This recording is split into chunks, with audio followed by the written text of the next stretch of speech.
What does reading the Quran do for us in our lives? It changes our lives.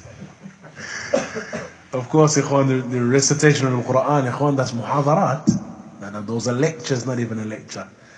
But the reason recitation of the Quran, ikhwan, it changes our lives.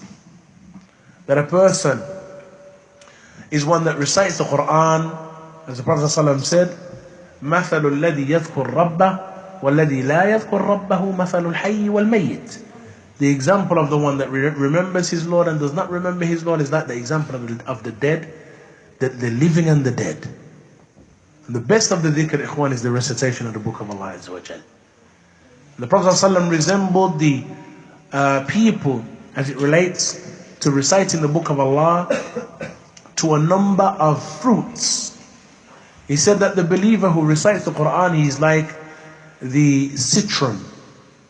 Yani its smell is fragrant and its taste is sweet. And then he said that the believer who does not recite the Quran is like a tamar, is like the date. It tastes sweet, but it has no fragrance. And so the recitation of the Quran, ikhwan, there is a great difference between the one that recites the Quran on a regular basis and the one that does not recite the Quran. The Quran daily, ikhwan, when a person recites it, it daily chips away at that hardness that has overcome our hearts, most of our hearts.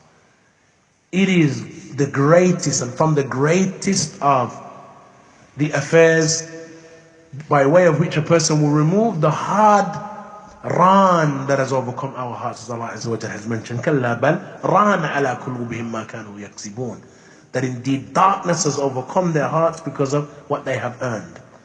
And so this darkness that has overcome the heart causes him to incline towards shar, to love evil, to incline towards it, and to have no desire for good and for khair. Because of this darkness that is over the heart, he only desires and inclines towards following his desires, following hawa.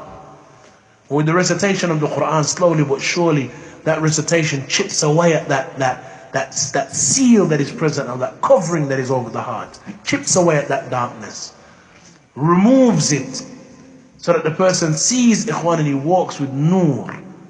That if a person were to recite the Quran every day, the Prophet ﷺ, he said that every harf, every letter that a person recites from the Quran, he receives 10 rewards. Every letter.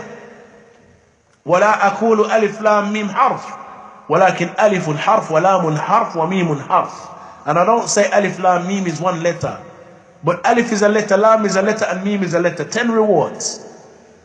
And so you imagine, ikhwan, reciting the book of Allah subhanahu wa ta'ala, or reciting a surah or a page from the Quran, how many rewards that is present and how many letters that are present upon that page. And then that you sit for perhaps 20 minutes, 25 minutes and recite the juz of the Quran. How many, ikhwan, how much reward that a person for simply reciting. And could anything be easier? And then on top of that recitation, on top of the reward that he receives, he has his sin removed from him. On top of the sin being removed from him, he receives guidance and benefit in relation to what he's actually reading. Instruction in his life. Allah Azza wa Jal, ikhwan, has blessed the believer in relation to the recitation of the Quran and given to him that which no other individual receives, unless he's someone that does more than him as it relates to the remembrance of Allah, the dhikr of Allah Azza wa Jal, and the recitation of the Quran. Recitation of the Quran is nur, ikhwan. Allah has made it shifa lima fi sudur.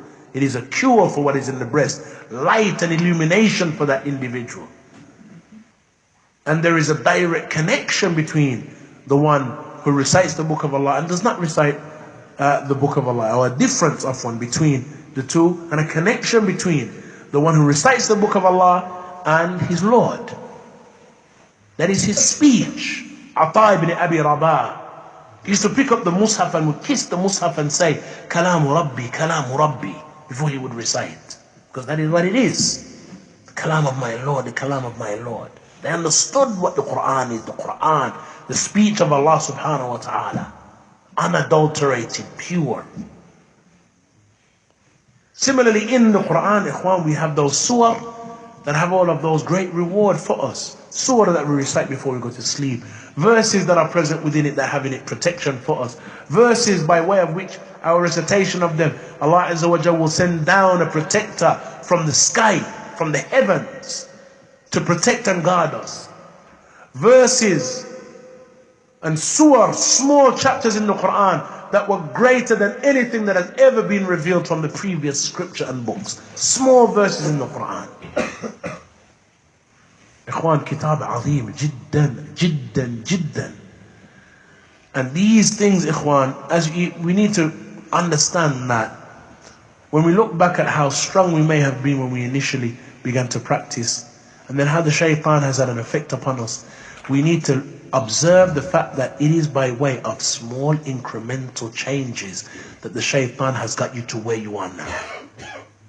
If you're in a place that is not as good as it was, it is by way of small incremental changes, ikhwan, slowly but surely, shway, shway, shway. So this changes, that changes, such and such happens, this occurs, you abandon this, you let go of that. You used to, mashallah, enter the masjid with the miswak. Now the miswak's gone. You used to use the miswak before salah. Now the miswak's gone. After salah you pray rak'atayn. Now you abandon that after salah. Quick zikr and leave. All of these small things, ikhwan, all these small changes, the shaitan knows that slowly but surely they were what were making you the powerhouse of iman that you were. Giving you that powerhouse in your chest. Slowly but surely the shaitan knows the best way to weaken you is to strip you of all of these things that made you strong. You used to sit down after Fajr and recite the Qur'an, recite verses from the Qur'an, or memorize from the Qur'an. That daily recitation of the Qur'an was having an effect upon you. That dhikr that you used to recite, the adhkar of the morning and the evening that you used to recite, have an effect upon you. The dhikr that you recite, that the statement that one utters when he enters the masjid. Slowly but surely the shaitan strips us of all of those things. Slowly but surely. And then we feel weak. We're not able to weep anymore. The Qur'an doesn't affect us anymore. We hear lectures and we can't be bothered with them. We hear the recitation of the Qur'an, it doesn't have any effect upon us. We sit down in the khutbah and we sit down and play with our big toe. No effect any longer, ikhwan. And then it concerns us the way our hearts feel. Then we reach a loggerhead where we begin to ask ourselves that, something is wrong. I can feel my heart is hard. I can feel it. One begins to incline towards shar. Now he starts opens a Netflix account. Now he's online all day and begins to slowly but surely waste more and more time. And now when he would never have paid attention to the people of innovation because of the state of his heart, those shubuhat now sound fair seeming. And this guy actually has a point. And Imam Ibn al-Qayyim makes mention of the fact that from the evil effects of sin is that they have an effect upon the hidayah of the heart of the individual. That heart that is preserved and protected. Then when hidayah and guidance and haqq comes to him, he recognizes it, he sees it, he accepts it, he loves it. But the heart that is affected by sin and is covered and has darkness over it, when guidance and haqq and truth comes to him, he doesn't even recognize it. It's confusing. There's iltibas. It is not crystal clear to him. And that is the effect, ikhwan, that cover over the heart has. And slowly but surely, ikhwan, that cover can be removed.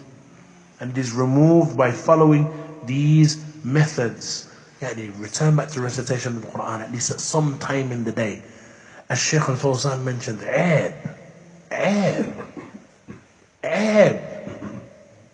that it is a shame. Shame upon you. Believer does not recite the Qur'an at least once every day. There should be at least some bout in your day, some time in the day where the believer recites the Qur'an, recites from the Qur'an. Wallahi, ikhwan. That we do not recite. The book of Allah Azza wa Jal is present in our midst.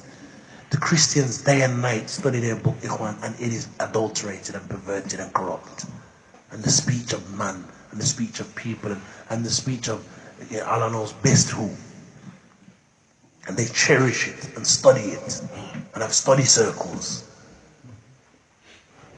And we have the pure, unadulterated Kalamullah, speech of Allah, ikhwan. And we don't have a daily sitting with it. The speech of Allah Azza wa Jal, daily. Wallahi, even if it is a few minutes a day, even if it is 5-10 minutes a day, even if it is as we're going about our day-to-day affairs, why don't we get one of those small pocket mushaf, or those ajza, the mushaf that is in parts, and that we just keep one with us. We keep a part da'iman wa abadan. We have a juz, or at the very least that we download the app. We download a good mushaf app. And if it is that we are not good with keeping small books and stuff with us, at least we have an app. And rather than checking WhatsApp, checking this and checking that, checking social media, open the app. Just read 10 minutes, 5 minutes. And you will see, wallahi, you will see the effect that has upon your soul, upon your heart, upon your purification, upon strengthening your iman, rectifying your affairs. And it is khair, ikhwan, wallahi. Khair for the believer. The shaitan wants to turn us away from that. That is what the shaitan wants for us. نسأل الله سبحانه وتعالى يوفقنا وإياكم لما يحبه ويرضاه وصلى الله وسلم وبارك على نبينا محمد وآخر دعوانا الحمد لله رب العالمين.